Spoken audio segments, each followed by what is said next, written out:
Hi there, Janet Fritz here for Galaxy Girl Creations. Welcome to my channel, and today I'm participating in It's Just a Bunch of Hocus Pocus, which is a mixed media frenzy YouTube hop, and I'm combining it with Christy's Beautiful Life and her 30 Days of Sketches challenge, and this is the sketch that I'm using. And because we are doing this mixed media hop, the requirements were to do something that was Halloween related.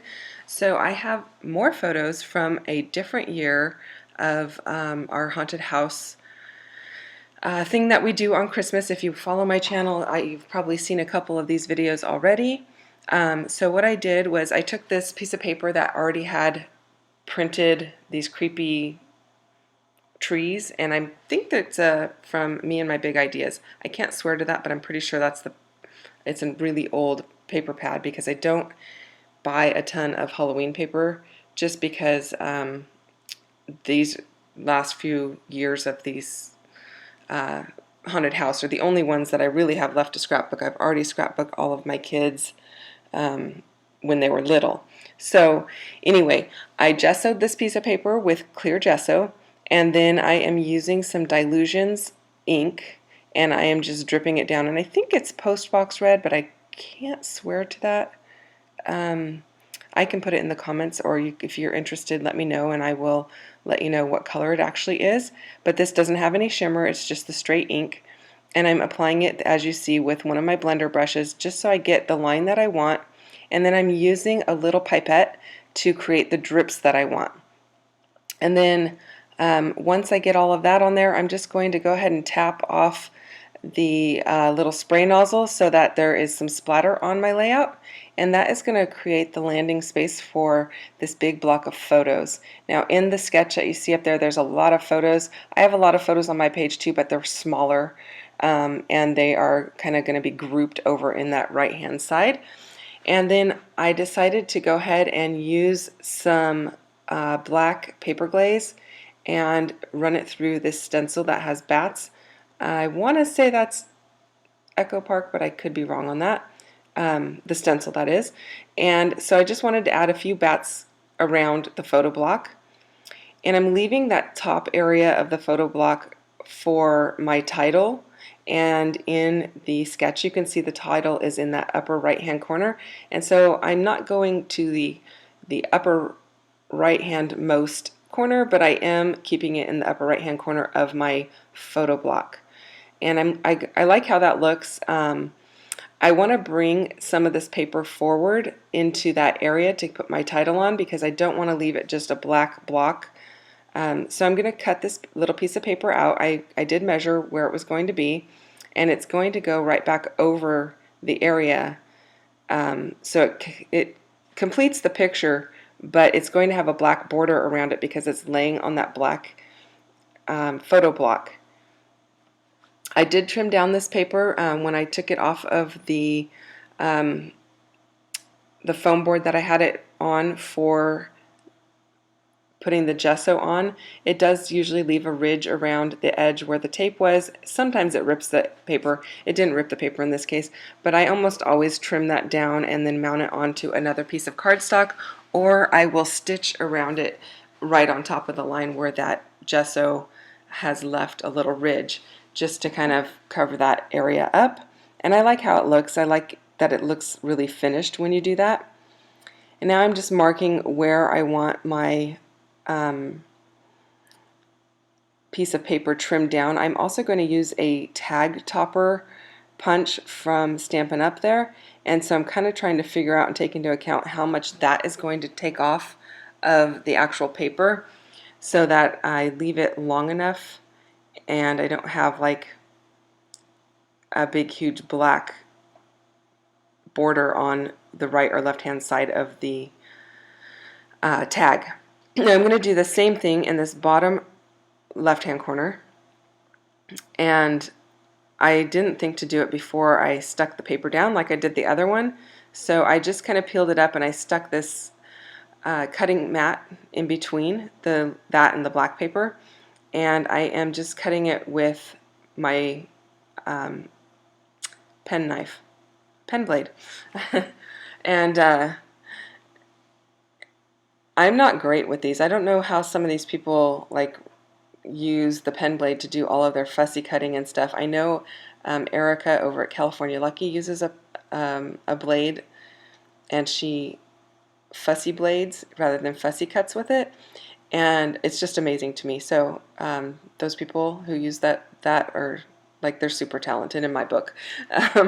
Okay, so I'm going to have this tag come in, and that is going to take the place of the journaling spot on the sketch,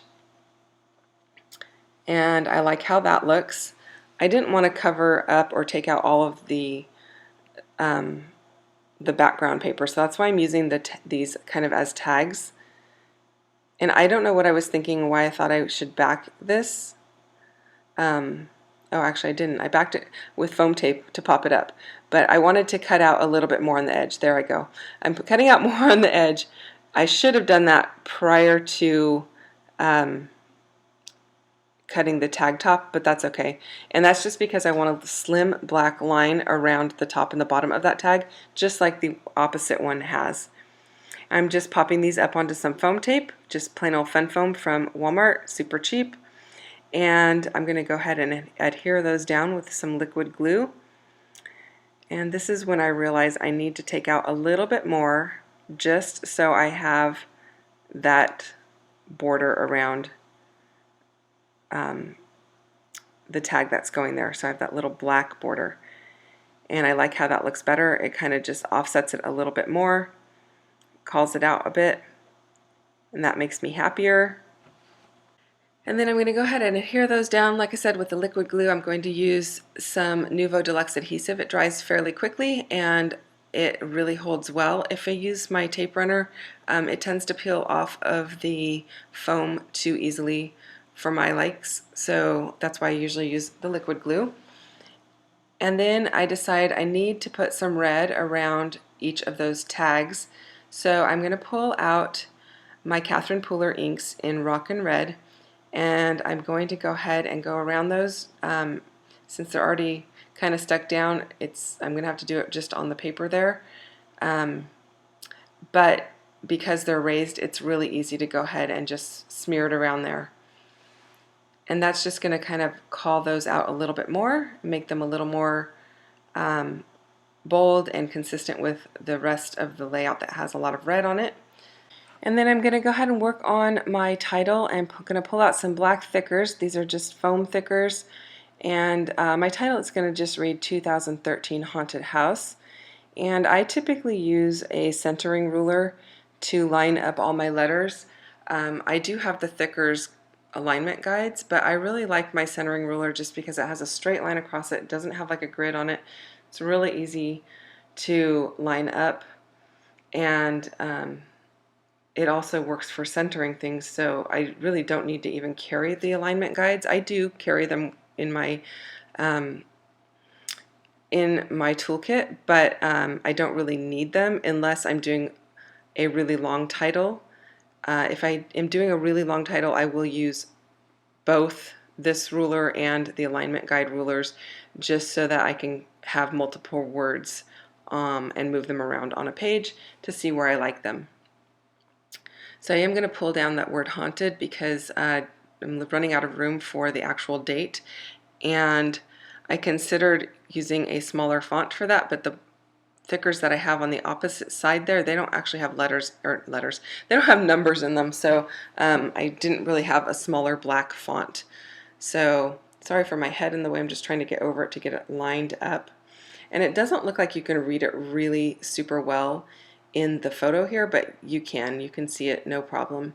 I'm going to use this red fiber and just tie that off onto my tags, and I like how that looks. It's kind of like, it looks torn up and kind of distressed, so that works out really well for me.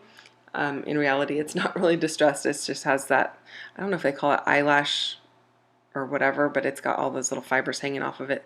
And I'm tucking it down underneath the tag there so that it's on there, but it's not going to get in the way of seeing my son's face. My son is the one in the upper right hand corner, or the upper right hand photo, and my daughter is the the second row furthest left, and then the rest are photos of their friends and that were there, except the guy in the orange shirt. We're not sure who he is. He was a friend of a friend, and nobody seems to know what his name was. So yeah, he's kind of a random guy in the photo, but I couldn't cut him out because his friend that's next to him is really like close to him, and it would look kind of funny if I tried to cut around him. I am using these sparkly black enamel dots to add a little bit more texture and interest. And then I'm going to go ahead and do some journaling. I think I pull out a metallic black pen from Kaisercraft to do that. I can't swear to it, but I'm pretty sure I did this layout a little bit ago, and I've done so many since then that I don't quite remember. But this is coming up to the end of the video. Check the box down below to see all of the other ladies who are playing along in both hops. I will have lists to all of their YouTube channels for each of the hops. So if you're interested in the sketch, you're going to go to Christy's list, and if you're interested in the Mixed Media Frenzy, you are going to go to the opposite list. And I hope you really enjoyed this video. Yes, here I go. I'm going to pull out that other pen, and I think it was my Muji pen was having a hard time writing over the gessoed surface, and this black Kaisercraft pen has no problems with it, and it is a metallic pen, so it's going to show up really well. And then I'm just making a notation on next to each of the photos who each of these people are in the photo. That's going to do it. I hope you enjoyed this video. I will see you next time. Bye.